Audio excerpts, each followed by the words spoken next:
আপনারা যখন আপনাদের কম্পিউটার বা ল্যাপটপে Windows 7 টাকে সেটআপ করবেন, এরপর কিন্তু আপনাদের কম্পিউটারটা এরকম অপশন থাকবে।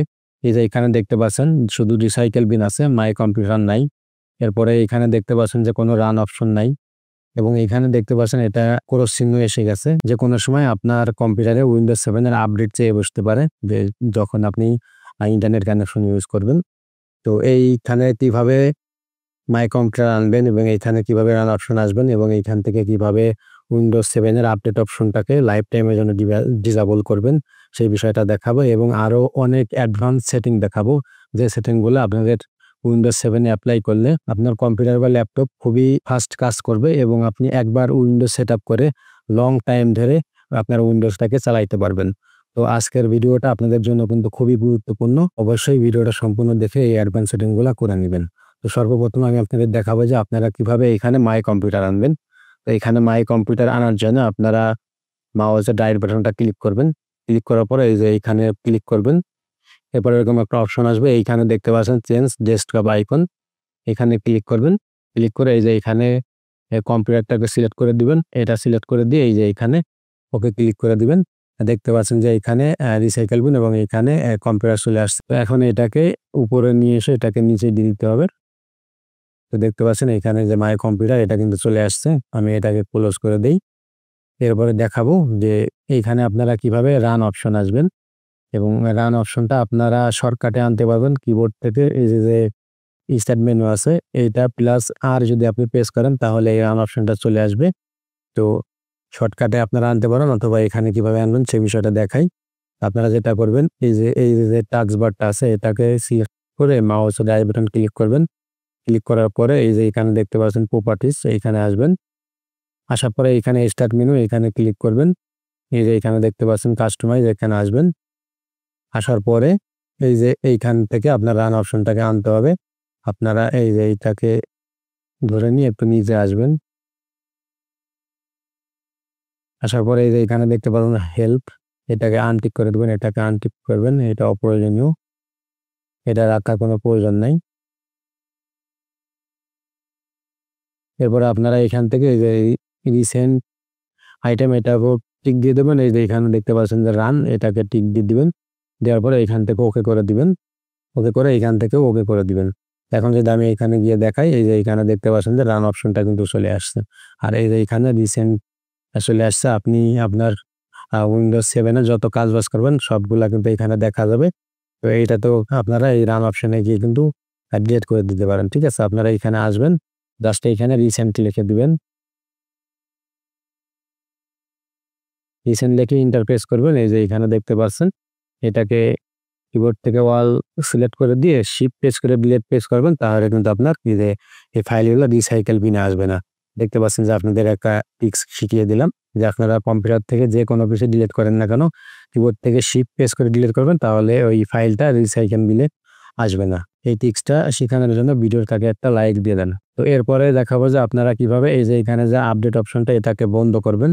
তো আপনারা এখান থেকে মাউসের রাইট বাটন ক্লিক করে এখানে প্রপার্টিজে আসবেন। আসার পরে এই যে এখানে দেখতে পাচ্ছেন আপডেট অপশন এখানে আসবেন। আসার পরে এই যে এখানে চেঞ্জ সেটিং এখানে আসবেন। এইখান থেকে এই যে এখানে দেখতে পাচ্ছেন যে never check for update not recommended এখানে দিবেন। দেওয়ার পরে এই যে এটাকে আনটিক করে দিয়ে এই যে এখানে ওকে করে দিবেন। এরপরে এটা আর কখনো আপনার আপডেট হবে না। এরপরে আমি এখান থেকে চেঞ্জ সেটিং এ যাই। এটা সেটিং আমি আপনাদের আবার এখানে গিয়ে দেখাই। এখানে আসবেন এই যে অ্যাকশন সেন্টার যেটা আছে এখানে আসবেন। আসার পরে এই যে এখানে চেঞ্জ অ্যাকশন সেন্টার এখানে আসবেন। আসার পরে এইখান থেকে আপনার যত অপশন আছে সবগুলাকে আনটিক করে দিবেন।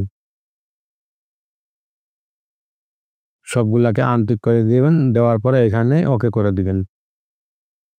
আপনার এইখানের অপশন ক্লিন। এখন দেখতে পাচ্ছেন যে এখানে আপনার এটা কিন্তু কোনো ক্রস চিহ্ন নাই। সব সমাধান হয়ে গেছে এবং এখানে দেখতে পাচ্ছেন যে নট কারেন্টলি ইস্যু। ঠিক আছে? এখন কোনো সমস্যা নাই। এরপরে আপনারা এখানে আবার আসবেন। আসার পরে এই যে এখানে দেখতে পাচ্ছেন যে অ্যাডভান্স সিস্টেম সেটিং এখানে আসবেন। আসার পরে এখানে দেখতে পাচ্ছেন সিস্টেম প্রোটেক্ট এখানে আসবেন। আসার পরে এইখানে দেখতে পাচ্ছেন যে লোকাল সিস্টেমের যে প্রোটেকশন এটা অন আছে। এটা যদি অন থাকে আপনি আপনার কম্পিউটার বা ল্যাপটপে যে কাজ-বাজ যা কিছু করবেন তার যে ক্র্যাশ ফাইলগুলো আছে এটা লোকাল ডিস্কে কিন্তু জমা হবে। জমা হলে আপনার আস্তে, আস্তে আপনার কম্পিউটার বা ল্যাপটপটা কিন্তু স্লো হয়ে যাবে। সেক্ষেত্রে দেখা যাচ্ছে যে ২, ৪ মাস, ৬ মাস পরে আপনার ল্যাপটপ বা কম্পিউটারটা কিন্তু উইন্ডোজ দেয়া লাগবে স্লো হওয়ার কারণে। আর এটা যদি আপনি অফ করে দেন তাহলে কিন্তু আপনার কখনোই আপনার যে উইন্ডোজ 7 এর যে লোকাল ডিস্ক আছে এটা ক্র্যাশ ফাইলে ভরবে না। আপনার উইন্ডোজটা কিন্তু স্লো হবে না। ঠিক আছে? আপনি লং টাইম ধরে কিন্তু আপনার কম্পিউটার বা ল্যাপটপে উইন্ডোজ 7 টাকে একবার সেটআপ করে ইউজ করতে পারবেন। তো আপনি এখানে ক্লিক করবেন। তো ক্লিক করার পরে দেখতে পাচ্ছেন যে আমি কিছুক্ষণ ইউজ করছি। আমার এখানে অলরেডি 200 এমবি কিন্তু ভরে গেছে। 5% কিন্তু ভরে গেছে। আমি এটাকে জিরোতে এনে এখানে ডিলিট করে দিলাম। ডিলিট করে দেওয়ার পরে এই যে এখানে দেখতে পাচ্ছেন এটাই দেওয়া আছে। আপনারা এখানে যে অফে দিয়ে দিবেন টার্ন অফ সিস্টেম প্রোটেক্ট। এটা দেওয়ার পরে এখানে ওকে করে দিবেন। এরপরে এপ্লাই। এখানে দেখতে পাচ্ছেন এখন এটা অফ হয়ে গেছে। এখান থেকে ওকে করে দিবেন। এরপরে যেটা করবেন এই যে এখানে দেখতে পাচ্ছেন ইন্টারনেট এক্সপ্লোরার। এটা আপনার এখানে অন হয়ে গেছে। তো এটাকে আপনার অফ করতে হবে।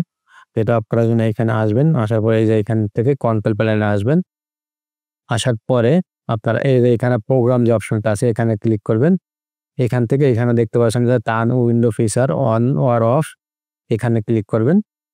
তো এখানে ক্লিক করার পরে আপনাদের যদি এই গেমে টিক দেওয়া থাকে এটাকে আনটিক করে দিয়ে এই যে এখানে দেখতে পাচ্ছেন ইন্টারনেট এক্সপ্লোরার 8 এটাকেও আনটিক দিয়ে দিবেন। এটা আনটিক দিয়ে আপনি এখানে ইয়েস করে দিবেন এবং এখানে ওকে করে দিবেন। ওকে দেওয়ার পরে আপনার কম্পিউটারটাকে রিসেট দিয়ে দিবেন। রিসেট দিয়ে দিলেই কিন্তু আপনার এই অপশনটা চলে যাবে। তো আমি আপাতত এই যে রিসেট লেটার এটা দিয়ে দিলাম। কারণ আমি যদি এখন রিসেট দিয়ে দেই আমার স্ক্রিনটা রেকর্ডিং হচ্ছে, স্ক্রিন রেকর্ডিংটা কিন্তু অফ হয়ে যাবে। ঠিক আছে? তো আপনাদের আমি যে কয়েকটা সেটিং দেখিয়ে দিলাম, এই সেটিংগুলা করলে আপনাদের উইন্ডোজটা 100% সেফ থাকবে এবং খুবই ফাস্ট কাজ করবে।